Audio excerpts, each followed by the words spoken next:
Hello প্রিয় শিক্ষার্থী বন্ধুরা, welcome back to my channel online language class চ্যানেলে আপনাদের স্বাগত। আমি সাগর আবার নতুন একটি ভিডিও নিয়ে আসলাম।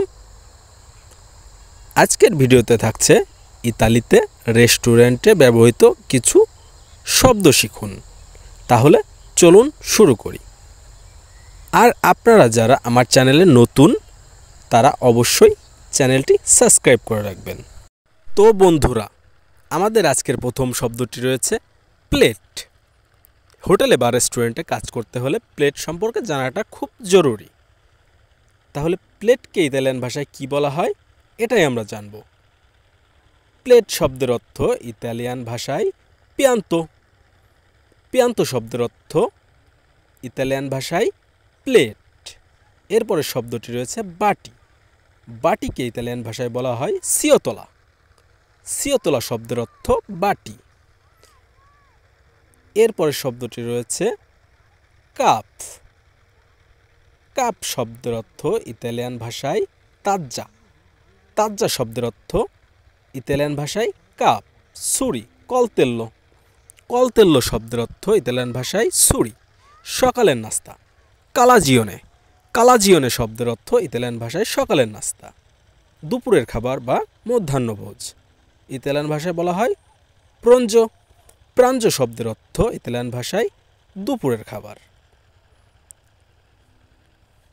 এরপরে রয়েছে রাতের খাবার।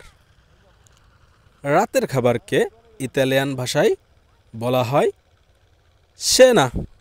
সেনা শব্দের অর্থ ইতালিয়ান ভাষায় রাতের খাবার। এরপরে রয়েছে স্যুপ। স্যুপকে ইতালিয়ান ভাষায় বলা হয় জুপ্পা। জুপ্পা শব্দের অর্থ স্যুপ। এরপরে রয়েছে মিষ্টি। মিষ্টিকে আমরা ইতালিয়ান ভাষায় বলবো দোলচে। দোলচে শব্দের অর্থ মিষ্টি।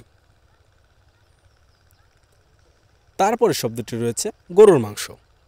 মাঞ্জো। মাঞ্জো শব্দের অর্থ গরুর মাংস। এরপরে রয়েছে সবজি। বিজেতালে। বিজেতালে শব্দের অর্থ ইতালিয়ান ভাষায় সবজি। খাবার খাবো মানজারে চিবো।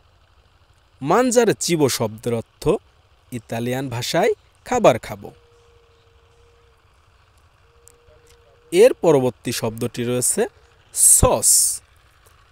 সস শব্দের অর্থ ইতালিয়ান ভাষায় সুগো। সুগো শব্দের অর্থ সস। এরপরে শব্দটি রয়েছে চুলা। চুলা। চুলাকে আমরা ইতালিয়ান ভাষায় বলবো স্তোফা। স্তোফা শব্দের অর্থ চুলা। এরপরে শব্দটি রয়েছে রোস্ট। আরস্ত। আরস্ত শব্দের অর্থ ইতালিয়ান ভাষায় রোস্ট। এরপরে রয়েছে সিদ্ধ বা রাধা। কত্ত। কত্ত শব্দের অর্থ সিদ্ধ বা রান্না করা। রাধা। কাঁচা। ক্রুদো।